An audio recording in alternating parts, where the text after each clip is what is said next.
وفيها نعيدكم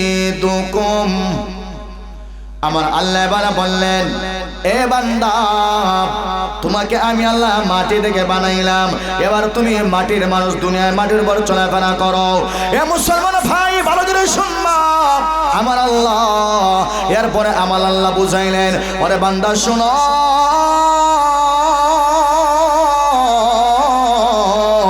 ও আমার বানিয়া চোখের যুবক, ভালো করে শোনো, ও আমার মা, ভালো করে শোনো, আমি জানি না আজকের ওয়াজটা কার নাজাতের জন্য জুরিয়া হতে পারে। ওরে আমার যুবক ভাই শোনো না, সারাটা জীবন তো গুনার কাজে তুমি চলাফেরা করো, নাচ গানে যাও, হাউজে বাম্পারে যাও, যাত্রা ফালায় যাও, মেলায় যাও, খেলায় যাও, বন্ধুদের সঙ্গে আড্ডায় যাও, কমসে কম আল্লাহর ওয়াস্তে আজকে একটা ঘন্টা সময় তোমরা জান্নাতের বাগানে দিয়ে যাও। ওরে মুসলমান শুনো, আমি আজকে আছে কাল নাও থাকতে পারি, কথা জোরে বলেন ঠিক কিনা? আমি আজকে এখানে আছি, কালকে আমার জায়গা কবর হতে পারে। আজকে আমি এখানে আছি, কালকে আমার জায়গা দুনিয়ায় নাও হতে পারে। আপনি এখানে আছেন, কালকে ওই জায়গায় আপনি নাও থাকতে পারেন, কথা শুনে বলেন ঠিক কিনা? আমার আল্লাহ বুঝাইলেন, ওয়াফিহা নুঈদুকুম, আমি আল্লাহ মাটি দিয়া তোরে বানাইলাম, আমি আল্লাহ আবার ওই মাটির মধ্যে তোকে ফিরাইয়া আনবো। জোরে বলেন ঠিক কিনা? মাটিতে যাওয়া লাগবো নি?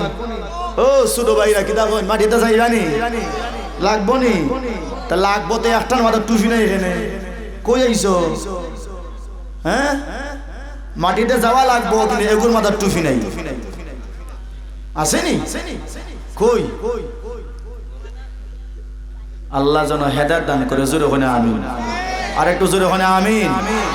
বাইরে একটা কথা বলি, বর্তমান যুবকদের সবচেয়ে পছন্দের জিনিস হলো নাচ গান। কথা জোরে হয় না?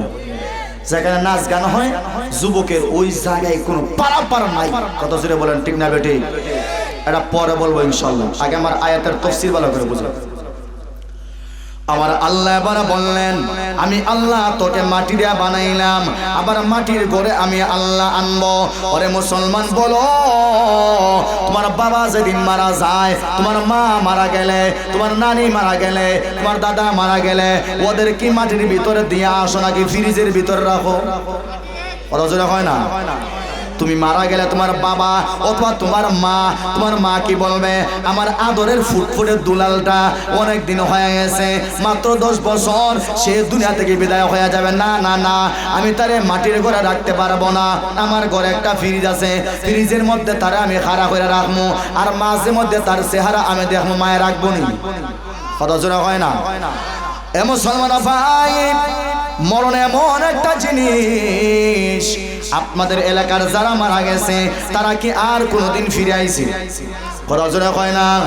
ওরে মুসলমান শোনো না, কত মানুষ ঘুমের ঘরে মারা যায়, তারা আর ফিরে আসে না।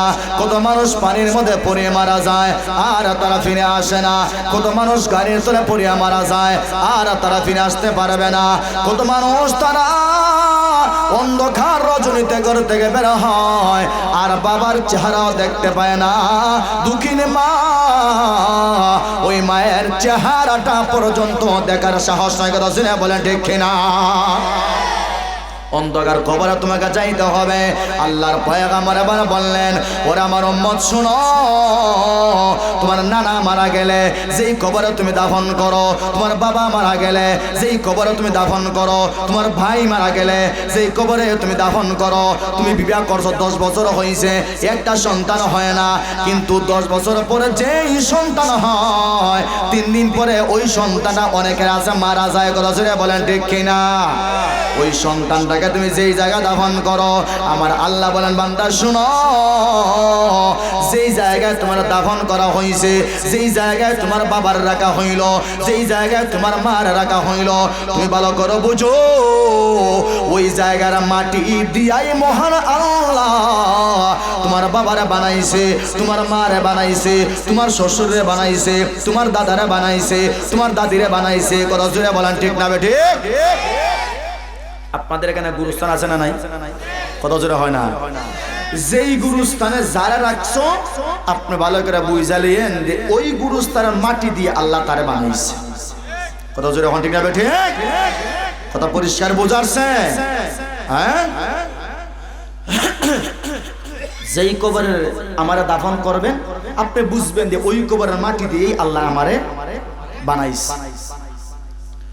আমার ভাইয়ারা, শেষের বংশে আমার আল্লাহ এবার বলেন ওয়াফিহা নুগীদুকুম ওয়া মিনহা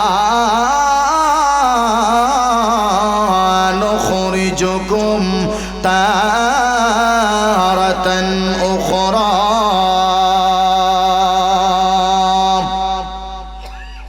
আল্লাহ রাব্বুল আলামিন এবার বললেন, এ বান্দা ভালো করে শোনো, ওই কিয়ামতের মাঠে আমি আল্লাহ ওই কবর থেকে তোমার আমি আল্লাহ আবার তুলব। কথা জোরে বলেন ঠিক কিনা?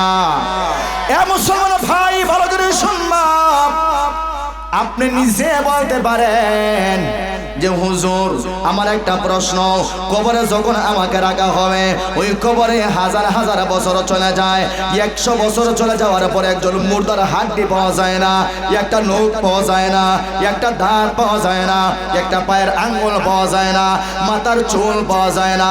ওগো হুজুর বলো না, যেই বান্দাকে দাফন করার পর হাজার হাজার বছর চলে যাবে, ওই কিয়ামতের মাঠে আমার আল্লাহ ওর তো অস্তিত্ব বলতে কিছুই থাকবে না, শুধু মাটি আর মাটি পাওয়া যাবে।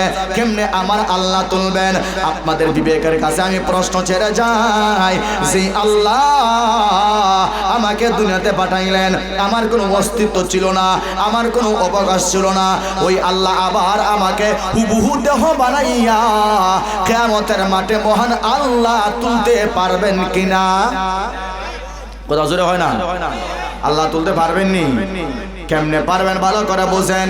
আল্লাহর পয়গম্বর হাদিসে বললেন, ওরে মুসলমান শুনো, ভালো করে শোনো, তুমি যেদিন মারা যাইবা তোমার সন্তান তোমাকে কবরে দাফন করবে, যেই কবরে তোমাকে দাফন করবে না ভাই, যেই কবরে তোমার সন্তান তোমার রাখবে, ওই কবরে রাখার পর যদিও তোমার হাড্ডিকে হায়ালায়, যদিও তোমার পা মাটি একেবারে খেয়ে ফেলে, যদিও তোমার হাড্ডি চা না পাওয়া যায়, কিছুই পাওয়া না যায়, আল্লাহর পয়গম্বর বলেন উম্মত রে, মাটি যদি সবকে ফেলে কিন্তু মানুষের মেরুদণ্ডের একটা ছোট্ট হাড্ডি ওই মাটিকে মহান আল্লাহ খাইতে দেন না। সুবহানাল্লাহ। মেরুদণ্ডের একটা হাড্ডি আছে, ছোট হাড্ডি, ওইটা মাটি খাইতে পারে না। নিষেধ দিয়েছেন কে? কথা বলেন কে? আল্লাহ। এই ছোট হাড্ডি থেকে আমার আল্লাহ রাব্বুল আলামিন কিয়ামতের মাঠে আবার আমাদের সবাইকে আল্লাহ হুবহু মানুষের আকার ধারণ করাইয়া আবার জিদা কইরা হুবহু চেহারা বানাইয়া আবার আল্লাহ তুলবেন। সুবহানাল্লাহ কইবেন না আপনারা? কাজে বুঝা গেল আমার আয়াত যে পড়লাম, 3টা অংশ, 3টা অংশের ব্যাখ্যাও বললাম, আপনাদের মোটামুটি তো বুঝাইছে যে মিনহা খালাকনাকুম ওয়া ফিহা নুঈদুকুম ওয়া মিনহা নুখরিজুকুম তারাতান উখরা। এই মাটি থেকে আল্লাহ আমাদেরকে বানাইছেন, ওই মাটিতেই আল্লাহ আমাদেরকে আবার নেবেন, আমাদেরকে কবর রাখবেন, এই কবর থেকে আল্লাহ কিয়ামতের মাঠে আবার আমাদেরকে তুলবেন। কথা জোরে বলেন ঠিক কিনা? আমার আয়াত আর এই যে কথাগুলো বললাম পুরোপুরি পরিষ্কার হয়েছে কিনা দেখেন। যদি পরিষ্কার না হয়, এত সুন্দর করে বলার পরে যদি বলেন হুজুর আমি বুঝি নাই, তাহলে আমার দুর্ভাগ্য। কথা বুঝাইছে চাচা? কারণ ওয়াজ এত দূর থেকে আসছি, কথা বললাম, যদি না বুঝেন তাহলে সমস্যা। আমার ভাইয়ারা, আপনাদের এই রায়ের পাড়ার যারা যুবক আছে তাদের মরণ আছে না নাই? কথা জোরে হয় না? আর একটু জোরে বলেন। এ মুসলমান ভাই ভালো করে শুনবা, এই দুনিয়াতে কেউ থাকবে না। আপনি লন্ডন হিসাব বলেন, আমেরিকান প্রবাসী বলেন, স্পেন প্রবাসী বলেন, কেউ দুনিয়া থাকার জায়গা না। কারণ এইটা হলো দুনিয়া, এই দুনিয়া কাউরে ছাড়ে না, কাউরে এই দুনিয়া রাখতে দেয় না। সবাই ওই মাটির দলে যাইতে হবে। কথা শুনে বলেন ঠিক কিনা? কিন্তু রে আমার যুবক ভাই শুনো, আজকে তোমার কাছে ফুটবল খেলা মজা লাগে, তোমার কাছে হাউজি বাম্পারে যাওয়া মজা লাগে, তোমার কাছে নাচ গান দেখা এত মজা লাগে, মনে হয় গরুর গোশত এত মজা লাগে না। কথা শুনে বলেন ঠিক কিনা? আরে আমার যুবক ভালো করে শোনো, তোমার কাছে আজকে মানুষের নাচ গান মজা লাগে, অর্ধ উলঙ্গ মেয়ের নাচ গান লাড়ালাড়ি তোমার কাছে মজা লাগে, আইপিএল খেলা দেখতে তোমার মজা লাগে, বিপিএল খেলা দেখতে মজা লাগে, মেসির খেলা দেখতে মজা লাগে, নেইমারের খেলা দেখতে তোমার মজা লাগে। ওরে আল্লাহর বান্দা শোনো, যেদিন তুমি মারা যাইবা রাত্রে 3টার সময় ঘরে একা একা যে নাচ গান তুমি দেখলা, ওই সময় তোমার মরণ হতে পারে কি পারে না? কারণ আজরাইল কাউরে বলে আসে না। আল্লাহ আজরাইল মালাকুল মউতকে কারো সঙ্গে যোগাযোগ করে পাঠায় না। কথা শুনে বলেন ঠিক কিনা? এই আমার যুবক ভালো করে শোনো, যে আল্লাহর নাফরমানির কাজে তুমি ব্যস্ত হয়ে পড়লা, এখনো অনেক যুবক আছে বাড়ির মধ্যে আছে না নাই? কথা শুনে হয় না? এখনো অনেক যুবক আছে ঘরের মধ্যে বৈশা রইছে, এখনো অনেক আল্লাহর বান্দারা আছে ওয়াজে আসতে পারতেছে না। এর কারণ হলো রে ভাই, তাদের কপাল খারাপ, এই কপাল তাদের ভালো না। আমরা যে আসতে পেরেছি মহান আল্লাহ আমাদের তৌফিক দিয়েছেন, কাজেই বোঝা গেল আমাদের কপাল খান মনে হয় বালা আছে। কথা বলেন ঠিক কিনা?